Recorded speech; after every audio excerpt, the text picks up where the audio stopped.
에베소서는 당시 이방 지역에서 우상 숭배하던 사람들이 바울의 복음을 듣고 예수님을 믿게 됩니다.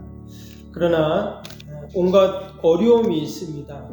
당시 에베소는 당시 안디옥과 알렉산드리아와 더불어서 로마가 지배하는 지중해 동부 연안의 큰 도시 중에 하나였습니다.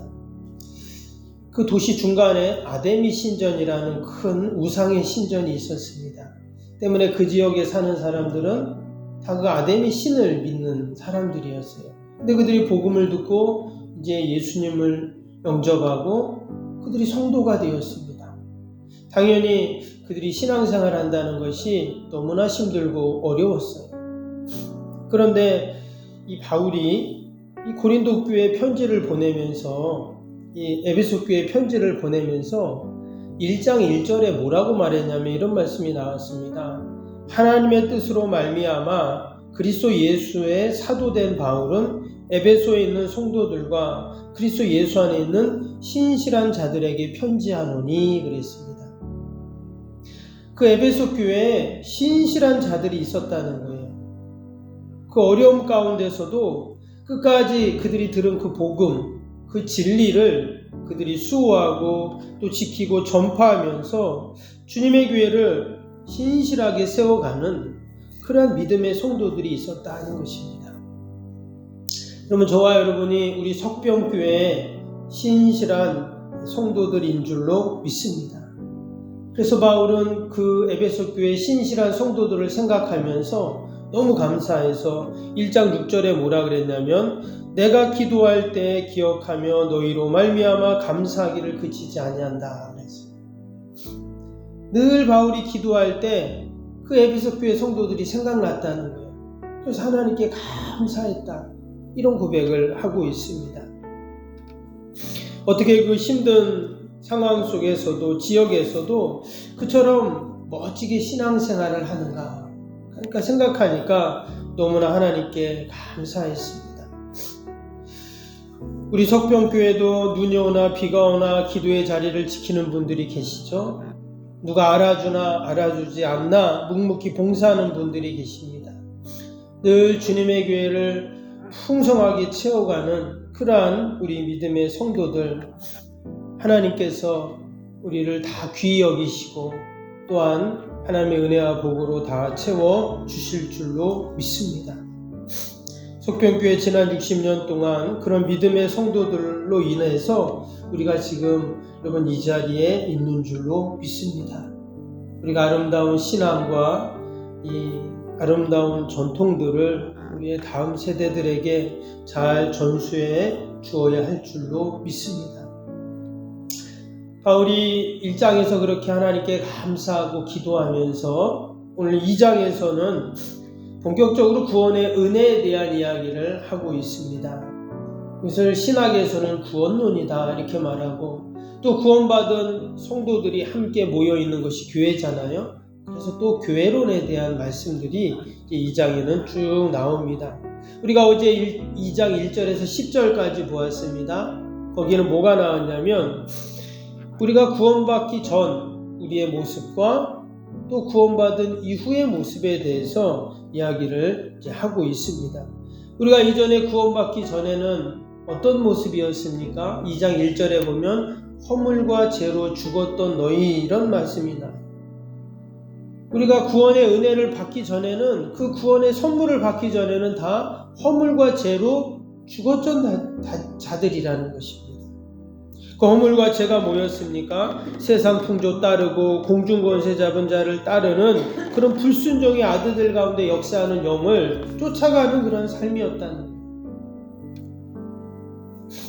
그런 삶은 본질상 하나님의 진노를 면할 수 없는 그런 삶이었다고 이야기를 하고 있어요.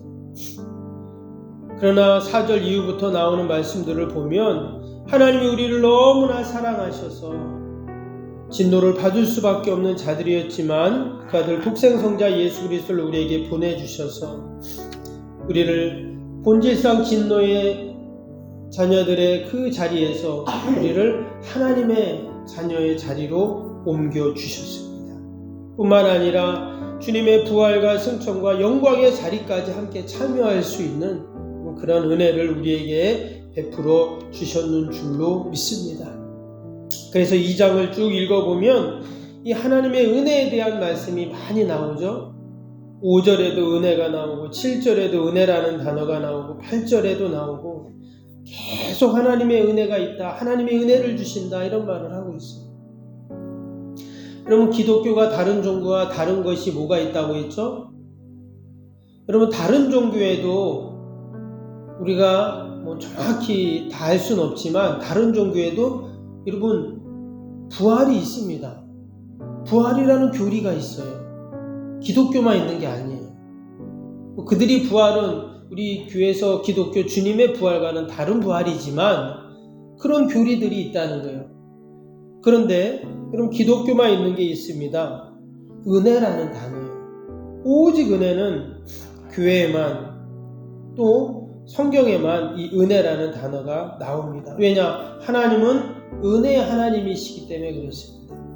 하나님의 택한 자녀들에게 하나님은 은혜를 베풀어 주세요. 그래서 오늘 11절부터 12절 나오는 말씀을 보면 우리가 하나님 은혜 받기 전과 은혜 받은 이후의 모습이 나오죠. 11절 한번 봅니다. 그러므로 생각하라. 너희는 그때 육체로는 이방인이요 손으로 육체에 행한 할례를 받은 무리라 칭하는 자들로부터 할례 받지 않은 무리라 칭함을 받은 자들이라. 12절에도 그때 너희는 그리스도 밖에 있었고 이스라엘 나라 밖에 사람이라. 약속의 언약들에 대하여는 외인이요 세상에서 소망 없고 하나님도 없는 자이더니. 이게 하나님의 은혜를 받기 전의 모습이에요. 그런데 이제 하나님 우리에게 은혜를 주셨다고 했죠? 이제 어떻게 모습이 바뀌었을까요? 그 13절부터 나옵니다. 13절 보세요. 이제는 전에 멀리 있던 너희가 그리스도 예수 안에서 그리스도의 피로 가까워졌느니라. 이제 우리가 주님의 그 십자가 보혈의 은혜로 인해서 누구와 가까워졌다는 거예요? 하나님과 가까워졌다는 거예요. 14절에는 그는 우리의 화평이신지라 둘로 하나를 만드사 원수된 것 곧 중간에 막힌 담을 자기 육체로 허시고. 예수님이 그 육신으로 십자가에서 하나님과 나를 그 원수되었던 그 사이를 그 담을 다 헐어버리시고 어떻게 하셨어요? 16절 봅니다. 또 십자가로 이 둘을 한 몸으로 하나님과 화목하게 하려 하시니라. 하나님과 우리를 화목하게 만들어 주시고 원수된 것을 십자가로 다 소멸해 주셨다 그랬죠. 17절에는 또 오셔서 먼데 있는 너희를 평안을 전하시고 가까이 있는 자들에게 평안을 전하셨으니 평안을 우리에게 전해주셨습니다. 18절에는 이는 그로 말미암아 우리 둘이 한 성령 안에서 아버지께 나아감을 얻게 하려 하시니.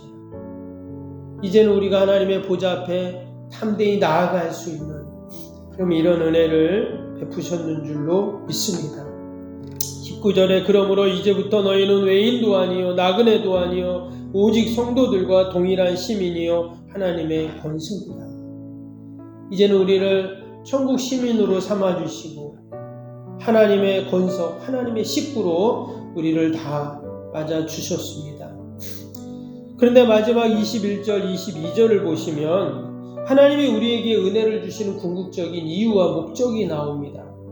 21절 볼까요? 그의 안에서 건물마다 서로 연결하여 주 안에서 성전이 되어가고 22절 너희도 성령 안에서 하나님이 거하실 처소가 되기 위하여 그리스도 예수 안에서 함께 지어져 가느니라. 하나님께서 우리에게 이런 다 말로 표현할 수 없고 정말 감당할 수 없는 은혜를 주신 이유가 무엇인가? 바로 하나님이 거하실 처소, 바로 그 성전이 되어가기를 원하셨다는 거예요. 우리 한 사람 한 사람이 하나님이 거하시는 처소, 그 성전이 되기를 원하세요. 참 놀라운 말씀이죠. 죄로 말미암아 얼룩진 우리가 거룩한 성전이 될 수 있다는 겁니다. 그러면 어떻게 우리가 주님이 거하시는 거룩한 성전이 될 수 있을까요? 그것은 오직 하나입니다. 하나님의 은혜로 채우는 거예요. 내가 아무리 선하게 살고 또 좋은 생각을 하고 그래도 거룩한 성전은 될 수가 없어요. 그런데 하나님의 은혜로 늘 우리의 삶을 채우고 또 채우고 채우면 여러분 주님이 거하시는 거룩한 성전이 될 줄로 믿습니다. 그래서 우리가 이 새벽에도 하나님 앞에 나아갈 때 하나님이 줄 은혜를 기대하고 소망하면서 우리가 하나님이 주신 은혜로 늘 우리를 채우는 겁니다. 특별히 우리가 예배를 드리면서 말씀을 듣고 말씀을 읽잖아요. 제가 내일은 빠지시면 안 됩니다. 마지막 날이니까 새벽기도, 특별 새벽기도 제가 수첩을 하나씩 다 준비했어요. 지난번에도 말씀드린 것처럼 수첩을 드릴 테니까 수첩에다가 오늘 하나님이 나에게 주신 은혜를 이렇게 적는 겁니다. 많이 적어도 되고 한 절 적어도 되고 오늘은 우리가 11절에서부터 22절까지 사실 같이 말씀을 보았는데 너무나 많아요. 이 하나님이 주신 은혜가. 그래서 각 절마다 하나님이 나에게 준 은혜를 적고 묵상하는 거예요. 그래서 여러분들 그냥 집에 있는 노트를 사용하셔도 되고 없는 분은 제가 준비를 했어요. 그래서 내일 드릴 테니까 뭐라고 쓰냐면 이렇게 쓰는 겁니다. 오늘 13절 다시 보세요. 이제는 전에 멀리 있던 너희가 그리스도 예수 안에서 그리스도의 피로 가까워졌느니라. 이 말씀을 읽고 듣고는 뭐라고 쓰냐면 하나님이 나에게 주시는 모든 좋은 것을 쓰면 됩니다. 그 13절에서 하나님이 나에게 주시는 것이 뭐냐? 하나님이 나를 하나님과 가까워지게 해주셨습니다. 이렇게 쓰는 거예요. 그게 은혜잖아요. 여러분 내가 어떻게 하나님과 가까울 수 있습니까? 죄인이. 그런데 예수님의 십자가로 우리를 하나님과 가까워지는 관계로 만들어 주셨잖아요. 그래서 하나님이 나를 그리스도의 피로 하나님과 가까워지게 해주셨습니다. 이렇게 써도 돼요. 또 하나님이 이전에 하나님과 멀리 있었던 나를 하나님과 가까워지게 하셨습니다. 라고 써도 돼요. 하나님이 이전에 이방인이요 그리스도 밖에 있었고 언약에 대해서는 외인이요 소망이 없고 하나님 모르던 나를 이제는 하나님과 가까운 사이가 되게 하셨습니다. 그래서 11절, 12절, 13절 묶어서 써도 되고 이렇게 하나님이 나에게 준 은혜를 계속 쓰라는 거예요. 14절에도 그는 우리의 화평이신지라 둘로 하나를 만드사 원수된 것과 중간에 막힌 담을 자기 육체로 허시고 이 말씀도 뭐라고 써요? 화평이신 하나님이 나를 하나님과 하나 되게 하셨습니다. 화평이신 하나님이 하나님과 원수된 나를 하나님과 화평하게 하셨습니다. 이렇게 우리가 하나님이 나에게 주신 은혜를 묵상하고 그 말씀을 간직하라는 거예요. 오늘도 구절구절마다 하나님이 우리에게 주시는 너무나 많은 은혜들이 있습니다. 그 은혜들을 우리가 다시 한번 되새기면서 오늘도 그 은혜로 여러분 승리하는 저와 여러분이 되시기를 주님의 이름으로 축복합니다. 우리 오늘 목요일 기도 함께 하겠습니다. 61번부터 75번까지 기도. 61번부터 75번까지입니다. 모든 예배를 통해 하나님의 임재와 회복, 치유의 역사를 경험하게 하옵소서. 아멘. 살아계신 하나님을 만나는 예배, 감격이 있는 역동적인 예배가 되게 하옵소서. 아멘. 온 성도들이 예배를 사모하게 하시고 처한 곳에서 예배자가 되게 하옵소서. 아멘. 성도들 간의 친밀한 교제를 통해 치유와 회복의 역사가 일어나게 하옵소서. 아멘. 한 사람도 소외됨이 없이 모든 성도들이 풍성한 사랑을 경험하게 하옵소서. 아멘. 선교와 구제, 섬김의 역사가 역동적인 예수 생명의 교회가 되게 하옵소서. 아멘. 새가족 모임과 구역 선교회를 통해 새가족들이 교회에 잘 정착하게 하옵소서. 아멘. 올해도 구역 모임과 부서 모임, 남녀 선교회 모임이 잘 이루어지게 하옵소서. 아멘. 교회 학교가 더욱 부흥하고 청년부 모임이 활성화되게 하옵소서. 아멘. 성도들의 직분과 은사를 따라 1인 1사역을 실천하며 교회를 섬기게 하옵소서. 아멘. 모든 성도들이 예수님의 섬김과 헌신의 마음을 품고 신실하게 행하게 하옵소서. 아멘. 성도들의 다양한 은사와 잠재력이 섬김의 장으로 잘 연결되어 섬기게 하옵소서. 아멘. 성도들의 영혼 구원에 대한 마음을 품고 전도 세상자들을 위해 기도하게 하옵소서. 아멘. 모든 성도들의 복음의 가치를 알고 복음의 씨앗을 뿌리는 삶을 살게 하옵소서. 아멘. 매주 새 가족이 등록하게 하시고 교회 믿음의 뿌리를 잘 내리게 하옵소서. 아멘. 예수님의 이름으로 기도합니다. 아멘. 사랑과 은혜가 충만하신 하나님 아버지, 새해맞이 특별 새벽 기도회를 통해서 새벽마다 에베소서 말씀을 함께 읽고 들으며 하나님이 나에게 주신 은혜를 다시금 되새기고 또 그 은혜를 소망하며 하나님 앞에 나아가게 하심을 감사합니다. 오늘도 하나님이 우리에게 은혜를 주시는 이유는 우리가 거룩한 성전이 되어가기를 원하시는 하나님의 마음이 있는 줄로 믿습니다. 오늘도 우리 주님이 거할 초소 하나님 성전이 되어가게 하여 주옵소서.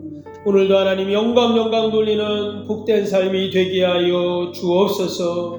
나라 민족과 또 교회와 이웃과 또 우리 살아가는 자녀들 또 우리 연약한 육신 내무를 알 수 없는 인생의 문제들 하나님 이 새벽에도 다 올려드리오니 하나님 들으시고 신실하게 응답하여 주옵소서. 우리 연약한 육신 우리 연로하신 어르신들 하나님 환우들 다 보살펴 주시고 날마다 회복의 은혜를 베풀어 주시옵소서. 건강 때문에 염려하고 근심하지 않도록 하나님 강건케 하여 주시옵소서. 하나님이 어려운 때 하나님 우리를 기도의 용사들로 다 세워주셨는 줄 믿습니다. 내가 기도하기에 우리의 자녀가 살고 교회가 살고 하나님의 민족이 사는 줄로 믿습니다. 우리가 기도할 때 하나님이 역사하시는 줄 믿습니다. 오늘도 하나님의 약속의 말씀 꼭 붙잡고 하나님의 은혜를 기대하면서 함께 기도하고 하나님 놀라운 하나님의 은혜들을 경험케 하여 주시옵소서. 하나님 2022년도가 이제 저물어가고 있습니다. 지난 한 해 하나님이 베풀어 주신 은혜들이 너무나 큰데 때로 우리가 잊고 살았으니 하나님 불쌍히 긍휼히 여겨주시고 아버지 받은 은혜 기억하며 더 하나님 앞에 믿음으로 사는 저희들 되게 하여 주옵소서. 희망찬 2023년도를 맞이하게 하여 주시옵소서. 새해 하나님께서 놀라운 하나님의 은혜와 복을 부어주실 줄로 믿습니다. 그러한 기대와 소망을 갖고 더 믿음의 허리를 동이며 하나님 영광 돌리게 하여 주시옵소서. 오늘 하루도 오직 하나님께 영광 돌리는 복된 하루가 되게 하여 주옵소서. 감사하며 예수님의 이름으로 기도하옵나이다. 아멘. 하늘에 계신 우리 아버지, 아버지의 이름을 거룩하게 하시며 아버지의 나라가 오게 하시며 아버지의 뜻이 하늘에서와 같이 땅에서도 이루어지게 하소서. 오늘 우리에게 일용할 양식을 주시고 우리가 우리에게 잘못한 사람을 용서하여 준 것 같이 우리 죄를 용서하여 주시고 우리를 시험에 빠지지 않게 하시고 악에서 구하소서. 나라와 권능과 영광이 영원히 아버지의 것입니다. 아멘.